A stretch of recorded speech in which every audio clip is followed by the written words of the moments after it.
안녕하세요. 백두산 금융연구소의 백두산입니다. 4월 11일 목요일 아침 9시입니다. 미국 증시는 급락했고요. 유럽 증시는 잘 버텼습니다. 근데 공통적으로 분위기는 다 안 좋습니다. 미국 증시가 급락한 거는 물가가 예상을 상회했기 때문이죠. 예상보다 높은 물가 때문에 금리나 기대감이 크게 뒤로 밀렸습니다.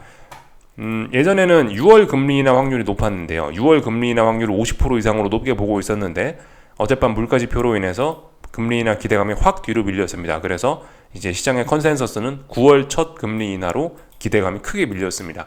이 때문에 금리가 전 구간에서 크게 튀어오르고 또 그리고 달러가 크게 오르고 그로 인해서 주식시장에는 분위기가 안 좋았죠. 이제 저 오늘 밤에도 물가지표가 발표가 될 예정이긴 한데요. 그거는 사실 별다른 시장에 영향을 미치진 못할 것 같고 생산자 물가지표가 발표되는데 큰 영향은 없을 것 같고 이제 시장이 주목을 하는 거는 이제 1분기 기업 실적 발표겠죠. 이제 여러 가지 매크로적인 변수들은 다 확인을 했는데 안 좋은 걸 확인했고요. 이제 시장이 주목을 하는 거는 이제 기업 실적입니다. 기업 실적 하나만 기업 실적 하나만 쳐다보고 있는데 그거마저 안 좋으면은 시장은 굉장히 좀 안 좋게 무너져 내릴 수도 있을 것 같긴 합니다. 근데 그래봐야 상승 중 눌림이긴 해요. 아직까지는요. 아직까지는 중장기적인 상승 추세에서 벗어난 게 아닙니다. 아직까지는 기간 조정 중입니다. 가격 조정조차 아니에요. 그렇게 빠지고 분위기가 안 좋고 그랬는데도 불구하고 아직까지 지켜야 될 자리는 일단 또 지키고 있는 그런 모습입니다. 아직까지 시장은 강하다는 걸 좀 알아놓으셔야 되겠고요. 이제 기업들의 실적 발표가 금요일 밤인가부터 시작이 됩니다. 그래서 이제 실적 발표에 주목하겠죠. 하여튼 어젯밤의 물가 지표는 지금까지 쌓아놨던 악재들을 좀 한 번에 반영시키는 듯한 그런 느낌이었습니다. 특히 채권 시장의 반응 같은 걸 보면요. 여러 가지 것들이 있었잖아요. 지금까지 물가 지표, 고용 지표, 무슨 지표가 발표됐는데 지표들은 다 주식 시장에 안 좋았단 말이죠. 미국 경제가 너무 좋다. 그래서 금리나 기대감 뒤로 밀리는 지표들만 계속 나왔는데 사실 지금까지 주식 시장은 이거 모르는 척하고 넘어왔긴 했거든요. 그리고 여기에 카시카리 총재가 한마디 하니까 그제서야 시장이 조금 움찔하긴 했죠. 카시카리가 연내 금리 인하 못할 수도 있다라는 발언하면서 조금 좀 움찔하긴 했습니다. 그렇지만 이런 거시경제적인 지표들을 주식시장은 모르는 척한다는 느낌이 좀 강했는데 어젯밤 물가 지표를 보고 나서는 이런 지금까지 반영 안 하고 모르는 척하고 있었던 이런 지표들을 좀 한 번에 좀 반영시키는 듯한 그런 느낌이 좀 살짝 들었습니다. 근데 아직까지 시장은 강합니다. 지지선 붕괴시키지는 않았고 아직까지는 잘 버티고 있습니다. 그래서 일단 이 정도까지 말씀을 좀 드려봤고요. 그래서 전 종목 다 빠졌죠, 그죠? 미국 증시 당연히 하락한 종목이 많았을 거고 급락했으니까. 또 그리고 급락해서 하루 종일 회복을 하지 못했습니다. 자연스러운 일입니다. 자연스러운 일. 너무 많이 빠졌긴 했는데 너무 많이 빠졌음에도 불구하고 의미 있는 어떤 저점 매수세 이런 게 들어오지는 못한 평상시와 좀 다른 모습입니다.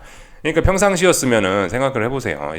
중장기적인 상승 추세였으니까 시작할 때부터 강하게 훅 개파락 출발해버리면 야 저가 매수세다 저점 매수다 이러면서 막 들어와갖고 올랐을 거 아니에요. 근데 어젯밤은 이게 아니었다라는 겁니다. 이런 걸 보면서 또 그리고 채권 시장의 반응을 보면서 제가 이렇게 느꼈다라는 거예요. 지금까지 쌓여왔던 악재를 좀 한 번에 좀 시너지 효과가 좀 터지면서 한 번에 반영을 시키는 듯한 그런 모습이 나타났다는 겁니다. 어젯밤 그렇게 많이 빠져서 출발했는데도 불구하고 장중에 계속 회복을 하지 못했다라는 것은 정말 오래간만에 있는 이런 좀 약한 모습이긴 합니다. 하락 종목수 많았고 전 종목 다 빠졌고요. 그 와중에 이제 엔비디아 한 종목만 좀 상승을 하긴 했죠. 눈에 띄게 오른 건요. 이거 한 종목 상승했다. 어제 좀 여기서 좀 눈여겨봐야 될 거는 에너지 섹터가 또 올랐다라는 겁니다. 어제 달러가 그렇게 강했는데도 불구하고 에너지 섹터는 국제유가는 올랐단 말이죠. 이것은 왜 그러냐? 지정학적 리스크가 계속해서 좀 심화가 되고 있기 때문입니다. 이란 혁명 수비대에서 호르무즈 해협 봉쇄 위협을 했다. 이런 내용도 있고요. 또 미국에서 이스라엘에다가 이란이 이제 미사일 쏠 수 있다라는 그런 경고도 하기도 했고 지정학적 리스크 심화죠. 그래서 국제유가가 꿈틀꿈틀하고 있습니다. 그런 점 때문에 보시다시피 에너지 섹터는 잘 올라서 마감을 했습니다. 사실상 근데 전 종목 다 빠졌다라고 보시면 되겠습니다. 어떤 시장의 어젯밤이 네, 어젯밤 물가지표가 어떤 시장의 약간 분기점 그런 역할이었는데 그런 분기점에서 뭔가 좀 결과가 안 좋게 나온 거죠. 그래서 앞으로 시장 분위기는 조금 좀 안 좋아질 가능성을 일단 높게 보긴 봐야 되겠는데요. 말씀드렸다시피 아직 중요한 지지선은 붕괴시키지 않았습니다. 미국 증시 기준으로 해서요. 여기서 더 빠져봐야 가격 조정의 심화입니다. 가격 조정의 심화. 여기서 뭐 어떤 여기서 증시가 하락 추세로 전환이 되겠다. 그러면 뭐가 필요하다고요? 고점과 고점, 저점과 저점이 이렇게 낮아지는 거를 확인을 해야 되는데 지금 이제서야 저점이 조금 더 낮아지는가 이거를 확인을 하고 있으니 지금 남은 거 뭐죠? 추세적인 하락을 확인하기 위해서 남은 거 뭐예요? 한번 올랐다가 한번 또 빠지는 이런 과정들을 다 확인을 해야 추세적인 뭐 그런 이야기를 할 수 있다는 겁니다. 이렇게 빠져봐야 워낙 추세가 강했기 때문에 워낙 중장기적인 상승 추세가 강했기 때문에 아직까지 조정에 불과합니다. 이렇게 돼봐야 조정이 심화될 수 있다. 뭐 이 정도 내용만 보시면 되겠죠. 어젯밤에 물가지표 말고도 여러 가지 재밌는 재료들이 좀 있긴 있었습니다. 그 10년물 국채 입찰이 있었는데 당연히 잘 안 됐겠죠, 그죠? 이 미국 증시 장중에 10년물 국채 입찰이 있었는데 이거 이후로 시장이 조금 더 흔들리는 모습이 좀 나타나기도 했습니다. 1시쯤, 그러니까 유럽 증시 마감할 때쯤 10년물 국채 입찰이 있었는데 하여튼 그죠? 그거마저도 좀 별로 내용이 좋진 않아 가지고 시장이 조금 더 흔들리는 그런 모습들 계속해서 이어나갔습니다. 당연히 국채 입찰이 잘 안 됐겠죠. 그죠? 물가 지표가 저렇게 높게 나왔으니까 금리나 기대감 뒤로 후퇴했으니까 당연히 아무래도 채권 사세요 그러는데 채권 안 사겠죠. 그러니까 금리가 크게 좀 높아졌을 겁니다. 이런 것도 좀 부담이었고요. FOMC 의사록 공개도 있었는데 뭐 그냥 특별한 이야기 없어가지고 이것도 시장을 살리지는 못했습니다. 여러 가지 재료들이 있었는데 이런저런 재료들 때문에 하여튼 부담이 돼서 시장은 오래간만에 하루 종일 약했어요. 저점 매수세가 들어올 만한 그런 매력적인 가격임에도 불구하고 지지선 부근에 증시가 있었음에도 불구하고 별로 저점 매수세가 안 들어왔다. 계속 안 좋은 소식들만 좀 나타났다는 겁니다. 그래서 일단 이 정도를 내용을 보면 될 것 같습니다. 기술적인 이야기를 하자면은 뭐 요렇다고요. 그죠? 어젯밤에 그러니까 중요한 지지선이 어디겠어요? 나스닥입니다. 지금 보시는 거요. 나스닥 지지선이 이제 지난 4월 4일 날 카시카리가 연내 금리 인하 없다고 해서 깜짝 놀라서 급락했던 자리가 어떤 중요한 지지선이 되겠죠? 요 자리입니다. 이날 종가 18,070이나 80 정도 되는 자리네요. 어젯밤에 이 자리 부근까지 내려왔었는데 일단 별다른 지지력은 확보하지 못하고 계속해서 일단 흘러내리는 그런 모습입니다. 근데 말씀드렸죠. 그래봐야 아직까지는 이게 기간 조정에 불과하다. 기간 조정요. 이게 붕괴가 돼야 이제 어떤 뭐 가격 조정으로 간다 어쩐다 이런 이야기를 할 수가 있는 건데 아직까지 지지선을 잘 지키고 있는 그런 모습들입니다. 그리고 아직까지 지지선이 많이 있습니다. 다만 이제 이쯤에서 경계를 좀 해야 되는 생각은 이제 뭐냐면은 지지력이 없다. 지지선인데 지지력이 없다. 가격 조정으로 이어질 수 있겠구나라는 생각과 또 그리고 지난번에 여기서 저항을 누적시키는 이런 둥구스름한 천장형을 만들면서 여기서 저항이 제법 오랫동안 잘 누적이 됐기 때문에 여기서 일단 가격 조정으로 연장되기로 마음을 먹었는데 가격 조정이 조금 깊어질 수도 있겠구나. 또 그리고 이 작년 10월부터 시작됐던 이런 랠리에 이런 지나친 랠리에 대한 어떤 피로감도 좀 누적이 돼 있는 상황이기 때문에 조정이 좀 심할 수 있겠다라는 시나리오 정도는 가져볼 수가 있겠습니다. 네, 아무튼 이제 이제 뭐 어떤 매크로적인 변수들, 경제 지표들 발표는 얼추 거의 다 끝난 거고 이제는 이제 미국 기업들의 실적 발표가 앞두고 있는데 실적에 따라서 이제 얼마나 빠질지 이런 것들이 이제 또 결정이 좀 되지 않을까 싶습니다. 일단은 분위기는 안 좋은 쪽으로 일단 그렇게 굳혀지는 것 같습니다. 하지만 아직 중요한 지지선은 지키고는 있습니다. S&P도 그렇죠. S&P도 비슷해요. 둥구스름한 천장형. 중요한 지지선 부근에서 지지력이 별로 없다. 이거 가격 조정 나올 수 있겠다. 근데 둥구스름하게 여기서 저항이 잘 누적됐으니까 이 매물대가 좀 많아서 가격 조정이 좀 클 수 있겠다. 라는 걸 생각해 볼 수 있겠죠. 이쯤 됐으면은 여기서 얼마나 빠지느냐에 따라 이야기는 좀 다르겠지만 빠졌다가 다음번에 올라올 때 이 고점을 높이지 못하면서 이렇게 고점 낮아지면서 이거 어떤 하락 추세로 가는 거 아니야 라는 이야기도 조금은 꺼낼 수 있는 뭐 그런 분위기 정도는 된 것 같습니다. 하여튼 어젯밤에 그래서 이 충격을 받았죠. 그래서 다들 거래량도 많이 늘어나고 나스닥도 거래량 많이 늘어나고 그러면서 낙폭도 좀 의미가 있었고요. 그래서 다들 시원하게 이렇게 하락을 한 모습입니다. 러셀 지수도 좀 많이 빠졌고요. 러셀 지수의 타격이 좀 더 크죠. 그 전에 강했던 뭐 S&P나 나스닥은 괜찮을 수 있는데 러셀 지수는 이미 여기 중요했던 자리까지 이미 붕괴를 시키는 그런 모습입니다. 그래서 확 약해졌습니다. 어쨌든 금리 인하 기대감 뭐 그런 거에 좀 금리 인하 기대감에 많이 영향을 받는 뭐 은행이라든가 아니면은 뭐 부동산이라든가 그런 친구들이 있었는데 그런 친구들의 분위기가 러셀 지수엔 좀 크게 반영이 되겠죠. 그러니까 분위기가 안 좋았다 이렇게 일단 볼 수가 있을 거고요. 하여튼 어제 중요한 자리에서 저렇게 시장의 일단 방향성을 아래쪽으로 저렇게 일단 보여줬으니까 이제 그죠? 변동성 지수 이런 것도 보시다시피 상승 N자로 이런 식으로 올라가려는 그런 모습들 보이고 있고, 그래서 조정이 아직 끝났다라고 볼 수가 없다라고 이야기를 드렸죠. 아직 증시의 조정도 끝나지 않았고 아직 금리의 상승도 끝나지 않았다라고 이야기를 해드린 거, 그런 측면에서 계속해서 보시면 됩니다. 빅스도 올라가려고 그러고 있고요. 여기서 또 하방 경직성 잘 모아내고 있죠. N자로 이렇게 아마 올라갈 생각이 있는 것 같습니다. 증시의 조정은 좀 계속 될 것 같습니다. 이걸 봐도 그렇고 저걸 봐도 그렇고. 그래서 뭐 전반적인 내용들 봤고요. 애플 그죠? 중요한 자리 이제 거의 붕괴됐습니다. 사실상 하락 추세로 전환되긴 됐는데 아직 이제 그 하락 추세다라고 도장을 찍기까지는 아직 도장을 찍을 수는 없습니다. 여기가 아직 이 자리 전저점을 지키고는 있기 때문에 아직 저점이 낮아진 건 아니기 때문에 현실적으로 하락 추세가 연장되고 좀 그렇게 될 것 같습니다. 애플 분위기 안 좋죠. 어젯밤에는 하여튼 엔비디아 한 종목만 올랐습니다. 의미 있게 오른 건요. 엔비디아 중요한 지지선 결과적으로 이 자리를 지키는 모습입니다. 그렇다면 얘는 가격 조정으로 이어지는 게 아니고 얘는 일단은 기간 조정으로 계속 이어나가겠다 그런 모습인 것 같습니다. 물론 어젯밤의 상승도 뭐 그렇게 강하지는 않습니다. 거래량도 좀 다소 부진하고 또 그리고 이날 음봉을 완전하게 극복한 것도 아니라 아직까지 일단 조금 좀 불안하긴 합니다만은 그래도 일단 매수세는 매수세입니다. 일단 가격 조정보다 기간 조정으로 이어나가겠다는 뭐 그런 모습. 아직 대장이 비교적 양호합니다. 대장도 힘이 좀 많이 빠졌지만 아직까지는 강합니다. 그러니까 제가 계속해서 강조 말씀드리는 게 아직까지 지지선을 붕괴시키고 그런 건 아니다. 아직까지 중장기적인 상승 추세, 아직까지 시장의 낙관론은 어느 정도는 조금 불씨는 좀 살아 있습니다. 그게 뭐냐면은 지난번 중장기적인 어떤 이런 상승을 했던 상승 추세의 영향이 아직도 조금은 살아있는 그런 영역이라는 겁니다. 물론 근데 낙관론이 많이 훼손되긴 했죠. 어젯밤부터요. 그래도 아직까지 대장들은 이 미련이 있단 말이죠. 아직까지 남아있는 힘이 있어요. 그래서 아직까지 버티고 있습니다. 마이크론 테크놀로지도 그렇잖아요. 그죠? 시작할 때 매크로적인 이유, 자체적인 마이크론 회사의 악재가 아니고 어떤 그 경제 지표에 따른 시장 전체적인 하락은 오히려 이런 저점 매수세를 불러온다고요. 확실히 대장은 대장입니다. 양봉으로 마감했지만 근데 여전히 매도세가 강하죠. 더 빠지겠다라는 그런 의지입니다. 당연히 한국 증시에도 일단 별로 좋지는 않을 것 같습니다.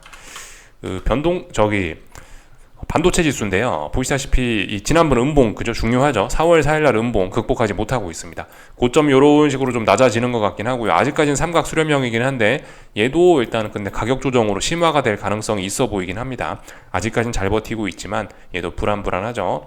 요까지 일단 보면 될 것 같고요. 유럽 증시는 이런 모습이었습니다. 유럽 증시는 어쨌든 어젯밤에 뭐 이래저래 미국 물가 지표니까 나는 모르는 척 할 거야 이러면서 뭐 조금 올라간 것 같긴 한데 급락은 면했는데요. 얘도 어쨌든 힘이 약하죠. 계속해서 일단 조정 심화입니다. 세계 증시 다 공통적으로 똑같습니다. 조정이 심화되려고 하고 있는 겁니다. 그래서 일단 그죠. 근데 말씀드렸다시피 이게 조정이 심화되는 거라고요. 이게 여기서 하락 추세로 전환된다 이게 아니고 지금은 상승 추세 중에 이게 이게 어쨌든 조정밖에 안 되는 겁니다. 그런 의미밖에 없는 거예요. 그래서 지금 일반적인 투자자분들은 뭐 해야 되냐? 현금 들고 있는 게 가장 그냥 일반적이고 보편적인 그런 전략입니다. 관망하는 게 가장 좋은 전략이죠. 눌림이 충분히 나왔다. 그럼 여기 어딘가에서 매수세가 등장하면 주식 매수하는 게 보편적인 투자자분들이 할 수 있는 그런 전략입니다. 하방 투자 이런 거는 아직까지도 사실 정석적인 입장에서는 이야기를 할 수가 없는 그런 상황이죠. 그래서 얼추 다 본 것 같고요. 금리와 달러가 좀 이제 충격적이었습니다. 금리가 엄청나게 많이 치솟았습니다. 10년물 국채금리인데요. 여기 중요했던 자리, 여기까지 일단 상승 목표치 열렸다 말씀드렸는데 한 4.5자리였거든요. 4.5로 훌쩍 돌파한 척하면서 4.6 부근까지 일단 올라가는 이런 모습입니다. 당연히 더 오른다고 보는 게 일단 맞긴 하겠죠. 더 오를 겁니다. 이게 말씀드렸다시피 이게 위쪽으로 올라가는 건 맞는데 얼마나 탄력적으로 오를지는 그건 알 수 없다라고 말씀드렸는데 제법 탄력이 붙고 있습니다. 그래서 이거 상승 목표치 어디까지 열릴지 모릅니다.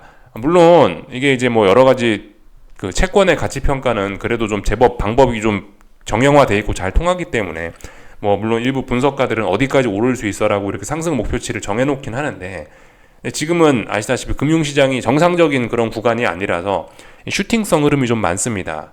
유동성이 워낙 많아서 뭐 그런 것도 있고, 하여튼 워낙 투기적이라서 이거 어디까지 올라갈지 모릅니다. 그래서 일단은 금리의 상승은 더 지속될 수 있고 제법 높은 수준까지 올라갈 수 있습니다. 금리가 제법 높은 수준까지 올라가면 이제 무슨 일이 생기냐? 이제 뭐 예를 들면은 그동안 또 약했던 지역은행들이라든가 뭐 여러 가지 뭐 금융주들에 또 안 좋은 영향을 미칠 수 있겠고, 또 그리고 뭐 계속해서 미국에서 문제가 되고 있는 상업부동산, 그런 거에도 조금 문제가 될 수가 있겠습니다. 하여튼 지금 이렇게 금리가 크게 치솟으면서 생겨날 수 있는 문제가 뭐냐면은, 그동안 사실 거의 1년 가까이를 금리 인하 기대감이다 이러면서 금리 인하될 거야 라고 하면서 계속해서 돈 빌려다 공격적으로 투자한 사람들이 있을 거란 말입니다. 그게 지금 그렇게 공격적으로 투자한 사람들이 이게 10년물 국채금리가 갑자기 이렇게 확 치솟아 버리면은 여기서 이제 문제가 생기는 거예요. 여기서 이제 이자 못 내는 사람들이 발생을 하고, 그때 공격적으로 투자했던 사람들이 우수수 단체로 무너지면서 그런 사람들이 이제 보통 어떤 큰 경제 위기나 금융 위기 같은 걸 만들어냈던 역사가 항상 이맘때쯤 있긴 있었는데, 그렇다고 뭐 지금 당장 위기가 난다 그런 걸 이야기하는 건 아니고, 하여튼 이제 그런 시나리오는 좀 가져갈 수 있다라는 거 정도 가볍게 일단 좀 들어주시면 좋을 것 같고, 하여튼 이런 부분은 그 약한 경제 주체들에게 좀 문제가 될 수 있습니다. 그렇기 때문에 러셀 지수의 낙폭이 어젯밤 2%나 어젯밤 2% 가까이 됐던 겁니다. 가장 많이 빠졌던 게 이런 이유 때문에 그런 거죠. 그렇게 무리하게 돈 빌려다 투자한 회사들이, 그렇게 돈 없는 회사들이 러셀 지수에 많이 모여 있기 때문에, 그래서 러셀 지수가 조금 더 약했다라고도 일단 볼 수 있을 것 같긴 합니다. 그래서 일단 금리가 굉장히 많이 올랐다, 어디까지 오를지 모른다라는 게 일단 제가 드릴 수 있는 이야기고요. 다만 이제 여기서 장단기 금리 차는 오히려 더 역전이 심화가 되고 있습니다. 왜냐하면 금리 인하 기대감이 어젯밤에 크게 밀린 거기 때문에 2년물 금리가 더 많이 올랐어요. 2년물 금리가 10년물 금리 오른 것보다 더 많이 올랐기 때문에 장단기 금리 차는 오히려 역전 심화. 연준이 생각하는 그림과 전혀 반대죠. 연준은 지금 장기 금리는 찔끔 떨어지고 단기 금리가 많이 떨어지면서 장단기 금리 차가 좀 정상화가 되는 불스팁을 원하고 있는데, 스팁이 아니고 일단 플래튼 돼가고 있고요. 오히려 장단기 금리 차가 역전이 심화가 되고 있고, 그리고 장기 금리도 만만치 않게 올라가고 있다는 게 일단 연준 생각대로 지금 함부로 그 연준 생각대로 잘 안 돼가고 있다라는 그런 이야기입니다. 그래서 일단 금리나 기대감 밀리면서 금리가 크게 올랐고, 이거 계속해서 시장을 좀 흔들 수 있습니다. 잘 봐야 됩니다. 물론 근데 어디까지 올라간 뒤에는 어쨌든 근데 금리는 하긴 할 거란 말이죠. 어딘가에선 이제 금리가 떨어질 거라고 저는 베팅을 할 예정인데, 아직까지는 아닙니다. 아직까지는 더 올라올 수 있다라고 보기 때문에 일단 금리 하락 베팅은 한동안 쉬어야겠죠. 가만히 있어야 되겠죠. 2년물 금리도 굉장히 많이 올랐다고요. 그죠? 2년물 금리가 더 탄력적으로 많이 올랐습니다. 물론 근데 금리나 기대감이 있으니까, 또 그리고 위쪽이 워낙 무거운 저항이니까 얘는 일단 상승이 뭐 조금 좀 제한적이지 않을까 싶긴 한데, 그래도 일단 상승 더 할 수 있긴 있습니다. 단기적인 목표치가 더 많이 열려는 있습니다. 일단 그래서 잘 오르고 있다. 장단기 금리 차가 역전이 심화가 됐다. 이 정도까지 일단 볼 수가 있겠습니다. 그리고 달러 인덱스, 결국 달러 인덱스가 지난 몇 거래일 동안 이렇게 쭉 조정을 보였는데, 이거 결과적으로 그냥 투기적인 속임수에 불과했네요. 그죠? 결과적으로 달러의 방향은 위쪽이었다는 게 다시 한번 좀 드러나고 있고, 굉장히 투기적인 패턴으로 여기 있는 이 전고점 자리를 한 번에 시원하게 돌파한 척 하네요. 그죠? 저도 약간 아리까리 했습니다. 이게 왜 이러지? 이게 왜 이리 많이 내려오지라 생각을 했었는데 그냥 투기적인 이유였네요. 하여튼 달러는 위쪽으로 다시 올라왔습니다. 그래서 상승 추세 지속, 상승 추세 강화, 이렇게 볼 수가 있겠습니다. 이것 때문에 사실 오늘 아시아 증시에 좀 충격이 좀 클 수도 있습니다. 무슨 일이 있었냐면, 어젯밤에 그래서 위안화가 크게 올랐고요. 위안화도 사실 중요한 지지선 붕괴시키면서 아래쪽으로 좀 가는 듯 했는데, 결과적으로 이게 위쪽으로 올라갈 것으로 일단은 보이고 있고요. 달러가 저렇게 전고점 돌파한 척하고 미국 금리도 크게 올랐으니까 아무래도 위안화 약세 나타날 겁니다. 그리고 엔화도 그렇습니다. 엔화도 급등했죠. 엔화 약세. 엔화 약세, 뭐 자연스러운 일입니다. 그래서 드디어 신고가의 영역으로 레벨업을 했고요. 이제는 이런 점들이 일본 증시에 또 살짝 악영향으로 또 작용할 수 있을 것 같습니다. 물론 이제 지금 상황에서는 엔화 강세 이렇게 아래쪽으로 떨어지는 게 증시에 악영향을 미친다는 게 정설이긴 한데, 위로 올라가는 것도 너무 속도나 정도가 심하면은 이것도 또 증시의 악재거든요. 그래서 일단 이것도 좀 오늘 안 좋게 영향을 미칠 것 같긴 합니다. 어제 사실 채권 시장하고 이 환율 시장, 외환 시장이 엄청나게 크게 움직인 겁니다. 주식 시장은 사실 아직도 탐욕적이라서, 또 그리고 아직도 중요한 지지선을 끼고 있고 추세가 워낙 강해서 반응을 안 한 거에 가까워요. 제가 봤을 때는요. 금리나 달러의 움직임 보세요. 금리 이거 두 개. 달러의 움직임 보시면은 어젯밤에 난리가 난 거였다고요. 어젯밤에 엄청난 난리가 난 건데 주식시장은 사실 아직도 모르는 척하고 그냥 가만히 버틴 거에 불과합니다. 그러니까 아직까지 강한 겁니다.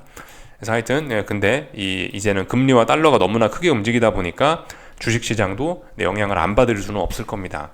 이런 점들 좀 생각을 해보면 될 것 같고요. 하여튼 달러가 올랐는데도 불구하고 국제유가 올랐죠. 그죠? 지정학적 리스크로 인해서 국제유가가 또 올라가고 있습니다. 그래서 이 정도 되면 또 가격 조정이 아니고 기간 조정이 제일 될 가능성이 높아지고 있습니다. 지금 보시면 국제유가가 이 가격 조정을 한 적이 없어요. 여기서부터 올라올 때 올랐다가 기간 조정, 올랐다가 기간 조정, 올랐다가 기간 조정, 또 올라가려고 하고 있습니다. 이런 것도 인플레이션에 큰 부담이 될 수 있겠죠. 그래서 하여튼 국제유가도 올라가고, 3고죠, 3고. 달러 강세, 고유가, 금리 상승, 그죠? 3고입니다, 3고. 이런 점들이 아시아 증시에 큰 영향을 미칠 수 있을 겁니다. 달러가 크게 오르니까 다른 지정학적 리스크가 없는 친구들은, 구리라든가 골드라든가 이런 친구들은 뭐 보이자시피 하락입니다. 저기 금 말씀드렸죠. 많이 올랐기 때문에 어느 정도 좀 현금 비중 확보가 좀 필요하다. 매매하실 분들은요. 중장기적으로 들고 가실 분들은 일단 계속 좀 들고 가보시면 될 것 같고, 다만 이제 금값도 지금 좀 조정이 한 번쯤 나올 수 있는 그런 때입니다. 달러 벌써 움직이는 거 보세요. 그죠? 달러가 이렇게 움직인 게 금값 조정의 어떤 신호탄, 혹은 원자재들 조정의 어떤 신호탄이 좀 될 가능성이 있긴 있습니다. 하여튼 뭐 구리값도 약하고 이러니까 오늘 아시아 증시 분위기가 안 좋을 가능성이 좀 높을 것 같습니다. 다 본 것 같고요. 어제 한국 증시는 그 선거 있었죠? 예, 선거인데 야당이 대승을 했기 때문에 그로 인해서 한국 증시에 영향이 조금 좀 있긴 있을 겁니다. 금투세 폐지, 밸류업 세제 지원 등 물거품 위기라 써 있죠. 증시에 조금 안 좋은 영향을 미치긴 할 것 같아요. 근데 뭐 이런 거는 일단은 지나가는 이슈에 불과하다라고 일단 봐야 될 것 같고요. 물론 이것도 오늘 한국 증시 분위기에 좀 안 좋은 영향을 좀 미치긴 할 것 같습니다. 증시는 이거를 일단 악재로 일단 받아들일 것 같긴 해요. 야당이 승리했다라는 걸 일단 증시는 악재로 좀 받아들일 것 같긴 하고요. 여기 써 있죠. 그동안 윤석열 정부가 추진해오던 경제정책 추진에도 빨간불이 켜졌다. 어쩌고 저쩌고 해서 사실상 물거품이 될 위기에 처했다. 이렇게 되어 있으니까요. 하여튼 저런 것도 좀 참고만 하시고요. 지금 중요한 건 근데 지금 저 한국 증시에 지금 중요한 건 지금 선거가 아니에요. 그죠? 지금 3고의 영향에다 지금 선거까지 악영향이 지금 같이 겹친 겁니다. 그래서 지금 증시가 한 번에 오늘 확 급락하는 모습입니다. 한국 증시 오늘 중요한 지지선 붕괴시켰죠. 그러니까 일단은 조정 심화, 역시 예상대로 일단 조정 심화되긴 했는데요. 그래봐야 이 갭을 메우는 정도이고, 그래봐야 아직까지 가격 조정에 불과합니다. 가격 조정에 불과해요. 사실 이쯤 됐으면은 사실 이제 여기서 하방 포지션 모아오셨던 분들은 조금 현금 비중 확보하는 게 일반적인 전략이라고 뭐 말씀은 드릴 수 있겠습니다. 왜냐면 단기적으로 한 번에 너무 많이 빠져버리니까 또 약간 또 반등 올라올 수 있거든요.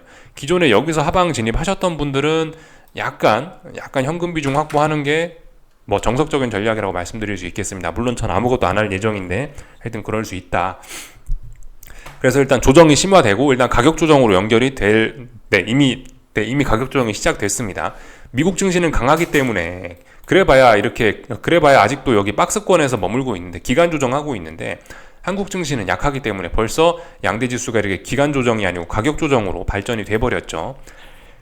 일단은 빠지고 있으니까 어디까지 빠질지 모르는 겁니다. 일단은 계속해서 더 빠질 수 있다라고 일단 생각은 하긴 해야 됩니다. 근데 일단 코스피 보시면 일단 이쪽 부근부터는 지금 전부 다 지지선이에요. 여기도 지지선, 여기도 지지선, 여기는 아예 매물대, 여기는 여기는 아예 두터운 매물대. 이런 식으로 해서 일단 아래쪽에 굉장히 지지선들이 많습니다. 당분간 이제 여기 이쪽 넓은 구간에서 왔다리 갔다리 하면서 이제 여기서 이제 큰 방향성을 정하겠죠. 여기서 이제 뭐 조정으로 끝이 나면서 또 뭐 상승을 이어갈 거냐, 아니면 여기서 이제 확 무너질 거냐, 이런 걸 본격적으로 이제 고민을 할 겁니다. 지금 오늘 이렇게 하락으로서 확정이 된 건 뭐냐면, 여기가 어떤 단기적인 고점 혹은 뭐 중기적인 고점이구나 라는 걸 일단 한 덩어리를 확인한 것 뿐입니다.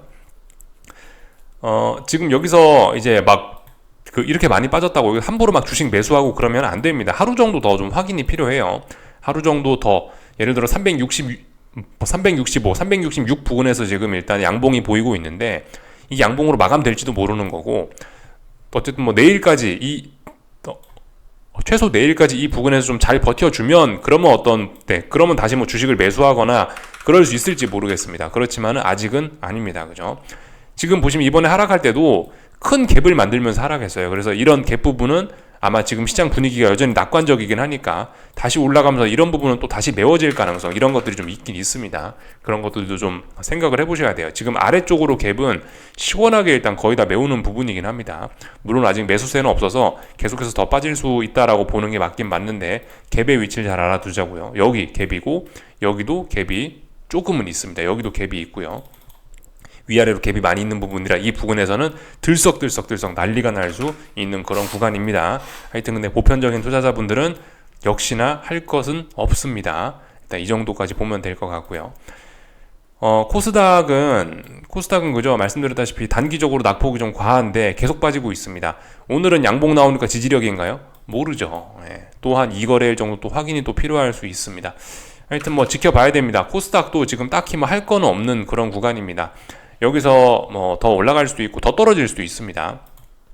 근데 일단 뭐 저의 느낌은 그렇습니다. 느낌은 이미 어느 정도 좀 코스닥은 많이 빠졌었고, 또 그리고 지금 자체적인 이유가 아니고 그 미국의 그런 뭐 물가지표라든가 그런 영향으로 한번 여기서 더 빠진 거라서, 또 그리고 지금 빠져봐야 지금 약간 하락이 좀 둔화가 되고 있죠. 예전엔 푹 빠지다가 지금은 약간 하락이 둔화가 되고 있는데, 이쪽 부근이 어떤 단기적인 바닥 부근이 아닐까라고 일단은 개인적으로 추측이 좀 살짝 되는 그런 구간입니다. 근데 확인해봐야 됩니다. 확인이 좀 필요합니다. 솔직히 코스피도 뭐 한 번에 너무 많이 빠졌기 때문에 다시 위쪽에 갭이 많기 때문에 이쪽이 솔직히 뭐 조정은 뭐 이 정도 선에서 뭐 마무리하는, 뭐 솔직히 뭐 가격 조정은 이 정도 선에서 일단 이 정도 선에서 일단 1단락 되지 않겠냐, 단기 바닥 정도는 나오지 않겠냐라는 생각이긴 해요. 단기 바닥 정도는요. 아직까지 시장은 강하니까요. 또 그리고 미국 기업들 실적 발표가 다음 주니까 어쨌든 뭐 그런 걸 핑계로 해서 어쨌든 지금 중장기적인 상승 추세에서 처음으로 의미 있게 한번 가격 조정이 나온 거잖아요. 지금 코스피 코스닥은요. 이 정도쯤에서는 솔직히 한 번쯤 단기 바닥이 나오지 않을까, 나올 만한 때가 됐다라는 생각이 개인적으로 살짝은 듭니다. 물론 그렇다고 뭐 딱히 뭐 할 건 없고요. 확인을 해봐야 되죠, 그죠? 말씀드렸다시피 주식 매수하고 하려면은 확인이 필요한 겁니다. 아직 확인이 되지는 않았습니다. 뭐 풋옵션들은 여기서 바닥 잘 지키니까 결과적으로 한번 튀어 올랐고요, 그죠? 뭐 특별히 이상한 거 없고, 콜옵션들은 죽어가고 있고, 뭐 특별히 다른 거 이상한 거 없습니다. 환율 엄청나게 많이 올랐죠. 하여튼 오늘 충격이 좀 세긴 셌어요. 그렇기 때문에 아마 이 충격이 너무 셌기 때문에 이번 충격에 대한 어떤 이런 기술적인 걸 좀 소화하는 그런 과정이 좀 필요할 수 있을 겁니다. 지금 여러 가지 악재가 있었다 하더라도 오늘 하루 만에 단기적으로 지금 시장의 움직임이 비교적 좀 급한 그런 측면이 있습니다. 또 그리고 먼저 이렇게 빠졌던 코스닥 같은 친구들도 있고 그렇기 때문에 하여튼 조금은 좀 그죠? 지금 당장 어쨌든 일반적인 투자자분들은 딱히 할 게 없는 뭐 그런 상황이라고 말씀드릴 수가 있겠습니다. 환율은 드디어 고점 높였죠, 그죠? 고점 높였는데 오늘 하루에 10원 올랐단 말이죠. 여기 큰 갭이 뚫렸단 말이에요. 이런 갭 부분 아마 다시 어떻게든 뭐 소화를 하거나 뭐 요런 과정들이 좀 필요할 겁니다. 그러니까 지금 다 그래요. 지금 환율이나 주식시장이나 지금 다 어떤 전일 거래됐던 가격이 있고 여기서 큰 갭을 만들었잖아요. 크게 상승을 하든지 크게 하락을 하든지 큰 갭을 만들었잖아요. 이 갭을 이제 끊임없이 테스트를 할 겁니다. 큰 갭 상승을 했다. 이 갭을 매우로 다시 내려와야 되나? 뭐 큰 갭 하락을 했다. 다시 매우로 올라와야 되나 이런 고민을 할 거라고요. 여기서 이제 힘 테스트를 할 겁니다. 힘 테스트해서 정말 강하다. 그러면은 갭을 메우지 않고 또 올라갈 겁니다. 그럼 정말 많이 올라갈 거고요. 갭 하락도 그렇죠. 여기서 삐질 올라오려고 할 거예요. 근데 갭도 메우지 못하고 또 빠진다. 그러면 정말 많이 빠질 거고요. 그죠? 이런 큰 갭 상승, 갭 하락이 있기 때문에 이런 갭 부분을 어떻게 합의를 볼 것인가도 이제 그런 부분을 지금 기술적으로 고민하는 시기라고 보시면 될 것 같습니다.